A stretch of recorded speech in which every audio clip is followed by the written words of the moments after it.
सुल्तान बहलोल लोदी के शासनकाल में एक सिपाही पंजाब के समाना में रहता था। एक बार उसे किसी सैन्य अभियान में बाहर जाना पड़ा। अभियान पर जाने से पहले उसने अपने एक पड़ोसी जिसका घर उसके घर से सटा हुआ था से मुलाकात की और उससे आग्रह किया कि उसकी अनुपस्थिति में वह उसके परिवार की किसी भी जरूरत के समय जरूर मदद करे। सिपाही के जाने के कुछ दिन बाद पड़ोसी सिपाही के घर गया और दरवाजा खटखटाया, यह पूछने के लिए कि कहीं किसी चीज की जरूरत तो नहीं। दरवाजा एक युवा व्यक्ति ने खोला। जब पड़ोसी ने पूछा कि वह कौन है तो युवा व्यक्ति बिना कुछ जवाब दिए अंदर चला गया और दरवाजा बंद कर दिया। पड़ोसी को यह सब बहुत अजीब लगा और वह चला गया। लेकिन हर बार जब भी वह सैनिक के घर के सामने से गुजरता तो वही युवा व्यक्ति उसे घर के अंदर दिखता। पहले उसने सोचा कि वह कोई रिश्तेदार होगा, लेकिन जब उसने उसे अक्सर देखना शुरू किया तो उसे शक हुआ, क्योंकि वह जवान आदमी जब भी पड़ोसी को देखता था अंदर चला जाता था। सिपाही के घर की जांच करने के लिए पड़ोसी ने अपने और सिपाही के घर के बीच की दीवार में एक छोटा सा छेद बना दिया। एक दिन जब वह उस छेद से झांक रहा था तो उसने देखा कि वह जवान आदमी सिपाही की पत्नी के साथ सो रहा था और सिपाही का नवजात बच्चा पास ही में रो रहा था। सिपाही की पत्नी बार बार उठकर अपने बच्चे को दूध पिलाती, जिससे उसका साथी असहज हो जाता। उसने महिला से कहा कि बच्चे को ठीक से दूध पिलाए ताकि वह दोनों शांति से समय बिता सकें। थोड़ी देर बाद जब बच्चा फिर रोया तो वह महिला गुस्से में उठी और बच्चे को एक दूसरे कमरे में ले गई और कुछ समय बाद वापस आकर फिर से उस व्यक्ति के साथ सो गई।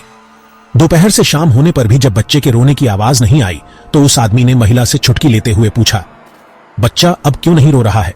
क्या तुमने उसे दूध ही पिलाया है या कुछ और? महिला ने उत्तर दिया, वह अब हमें परेशान नहीं करेगा, मैंने उसे हमेशा के लिए सुला दिया है। यह सुनकर वह आदमी खड़ा हुआ और दूसरे कमरे में गया। वहां उसने बच्चे का शव पड़ा हुआ देखा जिसे उस महिला ने मार डाला था। यह देख वह स्तब्ध रह गया और महिला पर चिल्लाया, हे भगवान, तुम कैसी मां हो जिसने अपनी ही संतान को अपनी वासना के लिए मार डाला? महिला भी गुस्से में आ गई और बोली, मैंने अपने बेटे को तुम्हारे लिए मारा और अब तुम मुझे ही बुरा भला कह रहे हो? मुझे तुम्हारे प्यार की परवाह नहीं है, अब तुम जा सकते हो, लेकिन पहले बच्चे को दफनाने में मेरी मदद करो, क्योंकि यह काम मैं अकेले नहीं कर सकती। लो, यह कुदाल लो और यहीं इस कमरे में चुपचाप एक कब्र खोदो ताकि हम बच्चे को दफना सकें। उस आदमी ने कुदाल अपने हाथ में ली और फर्श खोदने लगा। एक गहरी कब्र खोदने के बाद महिला ने उसे बच्चे का शव सौंप दिया। जब वह शव को कब्र में रख रहा था, उस निर्दयी महिला ने कुदाल अपने हाथ में ली और उस आदमी के सिर पर इतनी ताकत से वार किया कि उसका दिमाग उसके कान के रास्ते से बाहर आ गया और वह तुरंत मर गया। महिला ने फिर दोनों शवों को दफना दिया और अपने घर के बाहर शोर मचाना शुरू कर दिया। जब लोग इकट्ठा हुए और उससे पूछा कि वह क्यों रो रही है तो उसने कहा कि एक भेड़िया खिड़की से उनके घर में घुसा और उसके बच्चे को जंगल में ले गया। लोगों ने बच्चे को खोजने की कोशिश की, लेकिन बच्चे का कोई सुराग नहीं मिला। कुछ दिनों बाद सिपाही अपने घर लौटा और उसके सभी पड़ोसी उसे उसके बेटे की मृत्यु पर सांत्वना देने आए।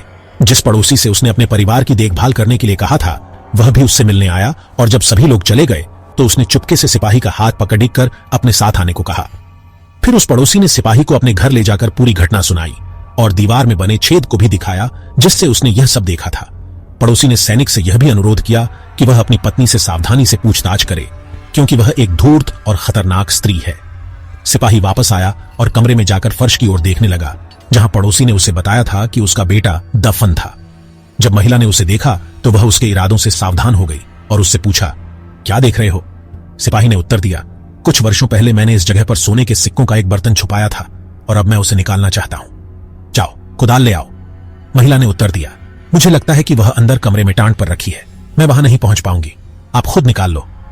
जब वो सिपाही कमरे में टांट पर कुदाल ढूंढ रहा था तभी उसकी पत्नी चुपके से आई और दरवाजा बाहर से बंद कर दिया और तेल और भूसा डालकर उस कमरे को आग लगा दी। उसके बाद अपने पति की चीख पुकार को दबाने के लिए उसने शोर मचाना शुरू कर दिया कि आग लगने के कारण उसका पति अंदर जल गया है। पड़ोसी भी यह पूरी घटना अपने घर से देख रहा था। उसने कोई जोखिम नहीं लिया और अपने प्रांत के मुख्य प्रशासक के महल में जाकर उसे इस घटना की सूचना दी। तुरंत एक पुलिस दल को जांच और महिला को गिरफ्तार करने के लिए भेजा गया। जांच दल ने घर के अंदर से एक जला हुआ आदमी और पड़ोसी द्वारा बताए स्थान से 2 अन्य शव बरामद किए। महिला को तुरंत गिरफ्तार कर सुल्तान बहलोल लोदी के दरबार में लाया गया।